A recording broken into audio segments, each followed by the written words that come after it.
alat kesehatan dan juga di bidang untuk pelacakan terhadap masyarakat yang terkonfirmasi positif maupun mereka yang sudah kontak erat.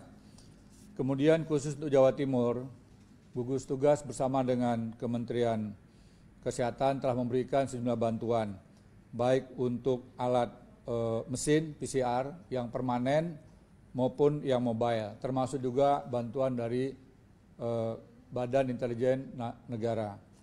Kemudian juga peningkatan sejumlah tenaga dokter dan perawat di sejumlah fasilitas rumah sakit yang dalam beberapa minggu terakhir ini terlihat cukup penuh, sehingga kita berharap dokter dan perawat tidak terganggu waktu istirahat mereka. Karena kalau perawat dan dokter tersita waktu istirahatnya, ini akan menimbulkan imunitas para dokter dan perawat juga berkurang. Dan ini pengalaman yang terjadi di Jakarta pada awal mulai penetapan status kekarantinaan kesehatan, di mana para dokter dan perawat kelelahan. Dampaknya adalah mereka menjadi tidak begitu cukup waktu istirahatnya dan justru menurunkan imunitas para dokter dan juga perawat, sehingga banyak dokter dan perawat yang akhirnya menjadi terdampak langsung. Dan mereka-mereka ini adalah pahlawan-pahlawan kemanusiaan yang selalu harus kita bentengi dan harus kita lindungi, sehingga kami bersama dengan Kementerian Kesehatan akan selalu berusaha semaksimal mungkin untuk memberikan perlindungan. Kemudian juga upaya dari pemerintah Provinsi Jawa Timur dan Kota Surabaya yang telah membangun rumah sakit darurat, sehingga beban rumah sakit rujukan bisa berkurang. Kemudian selanjutnya tadi sudah disampaikan oleh Bapak Menko tentang perintah Presiden yang sekarang ini sudah rata-rata di atas 10.000, ke depan akan meningkatkan kemampuan menuju ke 20.000 dan pada akhirnya kita upayakan bisa mencapai 30.000. Sejauh ini sudah terdapat sebanyak 148 laboratorium yang tergelar di seluruh Indonesia. Dan tadi sudah disampaikan juga oleh Bapak Menko PMK keterbatasan tenaga laboratorium, dan nanti akan dicarikan solusinya, termasuk pelatihan-pelatihan yang diberikan kepada kelompok masyarakat, relawan maupun juga para mahasiswa dan pelajar sekolah keperawatan.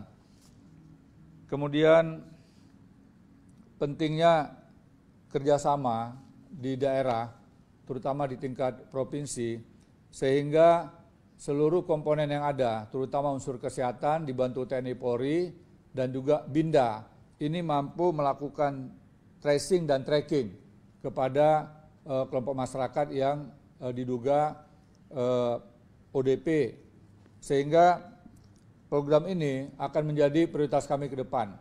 Dan ujung tombaknya adalah Kepala Dinas Kesehatan tingkat provinsi. Karena kita harapkan lewat manajemen yang terintegrasi, Kepala Dinas Kesehatan bisa lebih banyak mengetahui warga yang terdampak, kemudian di mana lokasi mereka berada, kemudian apa langkah-langkah untuk melakukan isolasi, terutama isolasi mandiri.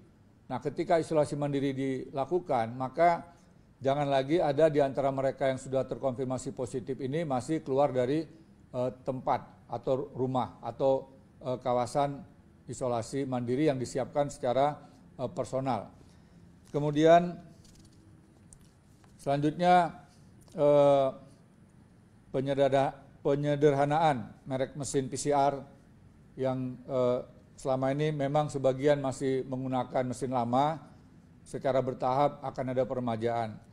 Kemudian juga diharapkan mesin-mesin yang akan kita siapkan ini memiliki kualitas yang lebih baik, bisa lebih cepat dan lebih banyak dalam melakukan pemeriksaan. Karena beberapa di antara mesin ini memiliki waktu yang cukup lama. Bahkan beberapa daerah harus menunggu dan mengantri lebih dari 2-3 hari. Kemudian menyangkut penerbangan, untuk penerbangan dalam negeri, ketentuannya adalah menggunakan hasil dari PCR test, tetapi juga boleh menggunakan rapid test.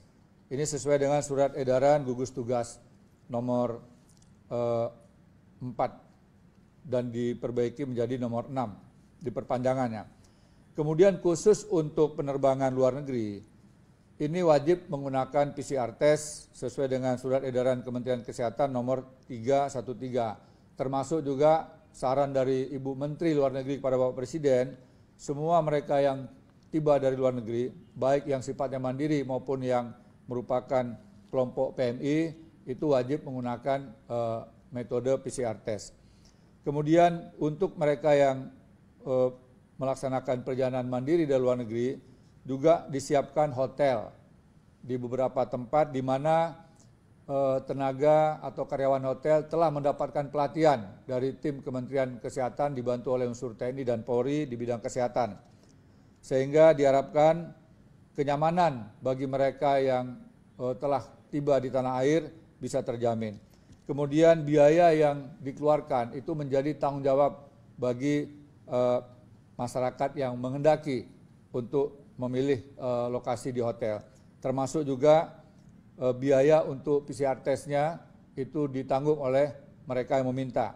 Sedangkan bagi PMI dan kelompok masyarakat serta warga negara Indonesia lainnya yang kembali dari luar negeri, itu tetap disiapkan, pilihannya adalah di Wisma Karantina Pademangan.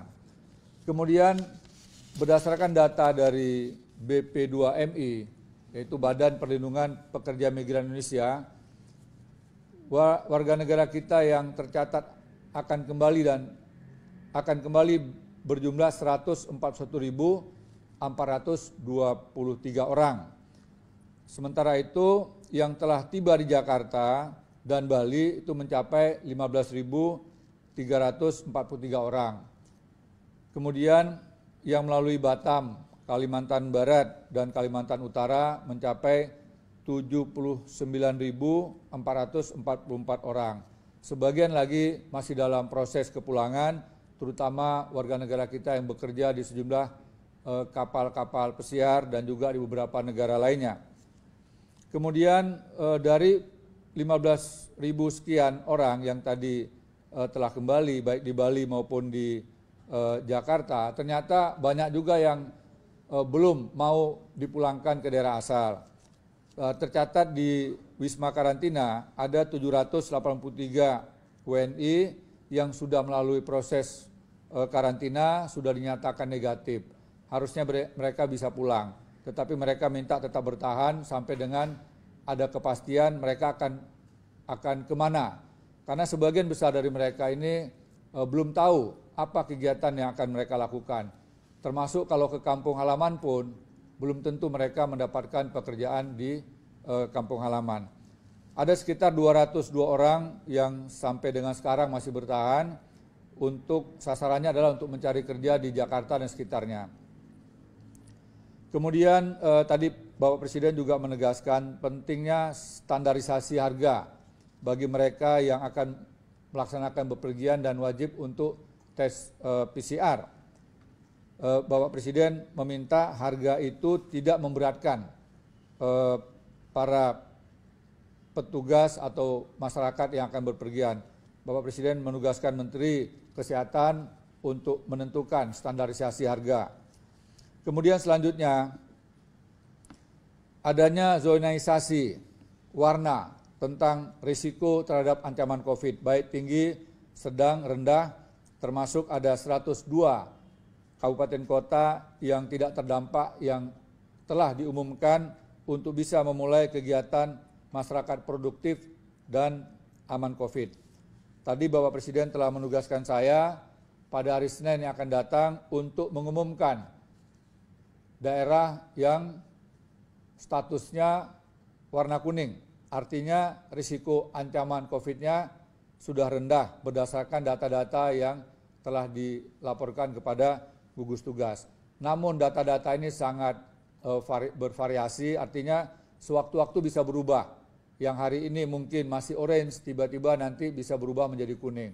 Demikian juga sebaliknya, yang tadinya warnanya kuning, risikonya rendah, tetapi karena ada beberapa kasus berubah menjadi orange. Jadi patokan kita adalah data yang dilaporkan, kemudian disesuaikan dengan ketentuan yang telah dikeluarkan oleh WHO terkait dengan masalah epidemiologi, surveillance, dan juga kemampuan fasilitas kesehatan yang ada di tiap-tiap daerah.